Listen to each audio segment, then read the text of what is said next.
El presidente Donald Trump advirtió el domingo a la nueva líder venezolana Delcy Rodríguez que debe colaborar con Estados Unidos si no quiere pagar un precio muy alto, un día después del derrocamiento del mandatario Nicolás Maduro.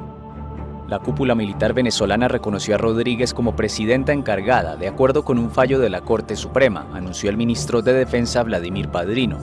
De acuerdo con la Constitución venezolana, la ausencia de Maduro obligaría a convocar elecciones en los próximos 30 días, pero al delegar el poder de forma temporal en Rodríguez, esa posibilidad está en el aire.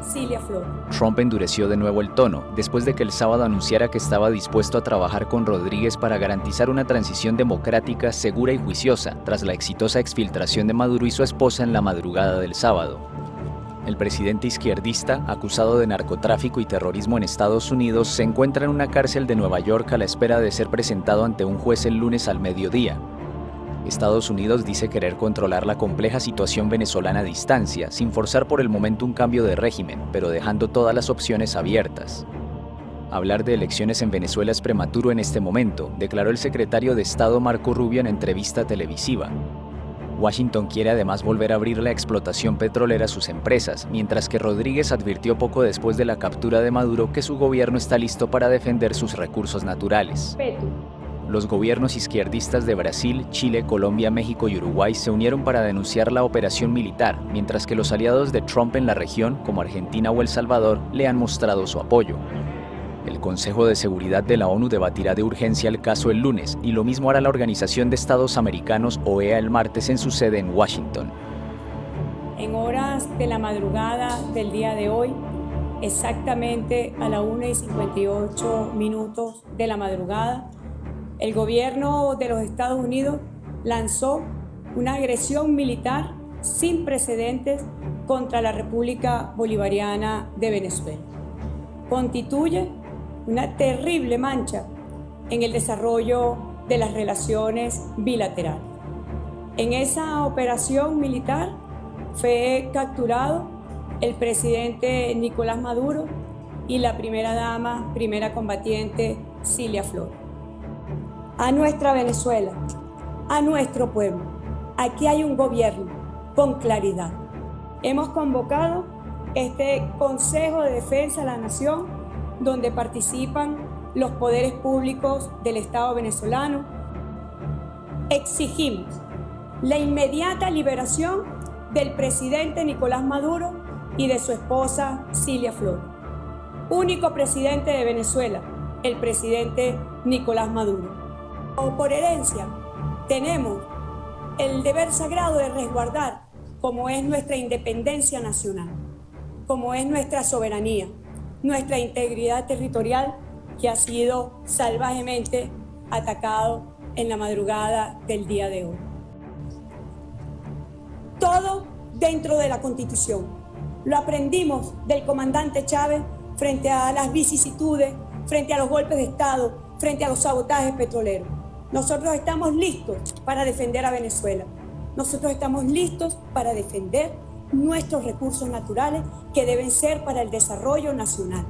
Los extremistas que han promovido esta agresión armada contra nuestro país, la historia y la justicia se los hará pagar. Si hay algo que el pueblo venezolano y que este país tiene muy claro, es que jamás volveremos a ser esclavos, es que jamás volveremos a ser colonia de ningún imperio del tinte que sea.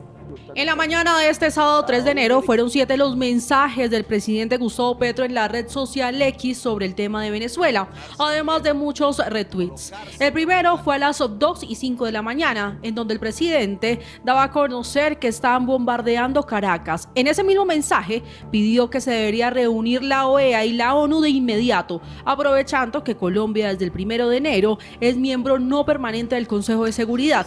El presidente además dio a conocer el inicio de las medidas en la frontera con Venezuela. De manera preventiva, el gobierno nacional ha dispuesto medidas para proteger a la población civil, preservar la estabilidad en la frontera colombo-venezolana y atender oportunamente eventuales necesidades humanitarias o migratorias, en coordinación con las autoridades locales y los organismos competentes. La Cancillería de Colombia debe mantener canales diplomáticos abiertos con los gobiernos involucrados y promoverá en los espacios multilaterales y regionales pertinentes, iniciativas orientadas a la verificación objetiva de los hechos y la preservación de la paz y la seguridad regional. Ya a las 4:45 de la mañana, el mandatario colombiano publicó de nuevo, dando a conocer que terminó el Consejo de Seguridad Nacional. Se despliega la fuerza pública en la frontera, se despliega toda la fuerza asistencial que dispongamos en caso de entrada masiva de refugiados. La Embajada de Colombia en Venezuela está activa a llamadas de asistencia de colombianos en Venezuela. Como miembros del Consejo de Seguridad de Naciones Unidas, buscamos convocar el Consejo. El gobierno de Colombia rechaza la agresión a la soberanía de Venezuela y de América Latina. Quien también se pronunció rechazando la intervención militar fue la vicepresidenta Francia Márquez. Como defensora de la vida, rechazo esta intervención militar e insto a los organismos militares a que asuman su obligación con los pueblos y actúen con firmeza para garantizar la paz y la protección del pueblo venezolano. Después de la instrucción del presidente Gustavo Petro, se pronunció el ministro de Defensa Pedro Sánchez, quien anunció la activación de toda la fuerza pública para anticipar algún intento de ataque terrorista del ELN o de los otros grupos armados que están en la frontera. Se alertaron y activaron todas las capacidades de la fuerza pública para anticipar y neutralizar cualquier intento de ataque terrorista por parte del cartel del ELN o de otros grupos armados organizados ilegales que delinquen en la frontera. Es claro que las amenazas para Colombia provienen de organizaciones de crimen transnacional, no de las naciones. Asimismo, se reforzó la seguridad de la Embajada de Estados Unidos y de Venezuela en Colombia, garantizando su protección. Pero quizás el pronunciamiento y anuncio más importante lo dio el ministro del Interior Armando Benedetti, que anunciaba que el puesto de mando unificado será liderado por esa cartera, en Cúcuta, donde además se proyectaría el decreto de declaratoria de emergencia. El Ministerio del Interior liderará un puesto de mando unificado en la ciudad de Cúcuta, con el propósito de adoptar y proyectar un decreto de declaratoria de estado de emergencia económica, social y ecológica en respuesta a la situación en la frontera. Un segundo consejo de seguridad virtual sobre las 10 de la mañana, ya que el presidente está en Cartagena y varios ministros están fuera de Bogotá.